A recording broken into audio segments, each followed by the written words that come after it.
মোদি বলেছেন, হাসিনাকে চুপ রাখতে পারব না।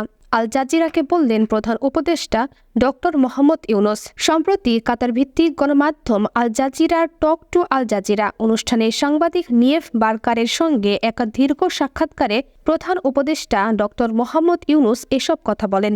ডক্টর ইউনুস জানান, সম্প্রতি থাইল্যান্ডের ব্যাংককে অনুষ্ঠিত বিমস্টেক সম্মেলনে ভারতের প্রধানমন্ত্রী নরেন্দ্র মোদির সাথে তার সাক্ষাৎ হয়েছিল। সেখানে তিনি শেখ হাসিনার উস্কানিমূলক বক্তব্যের প্রসঙ্গটি মোদির কাছে তুলে ধরেন। ডক্টর ইউনুস বলেন, আমি তাকে স্পষ্ট করে বলেছিলাম, যদি শেখ হাসিনাকে আপনি রাখতে চান তাহলে সেটা আপনার ব্যাপার, তবে তার উচিত হবে না সেখানে বসে বাংলাদেশের পরিস্থিতি উত্তপ্ত করা। তার বক্তব্যে আমাদের দেশে অশান্তি সৃষ্টি হয়। এ বিষয়ে জানতে চাইলে মোদি জানান, ভারত হলো এমন একটি দেশ যেখানে সামাজিক যোগাযোগ মাধ্যম সবার জন্য উন্মুক্ত। এখানে কে কি বলবে তা নিয়ন্ত্রণ করা সম্ভব নয়।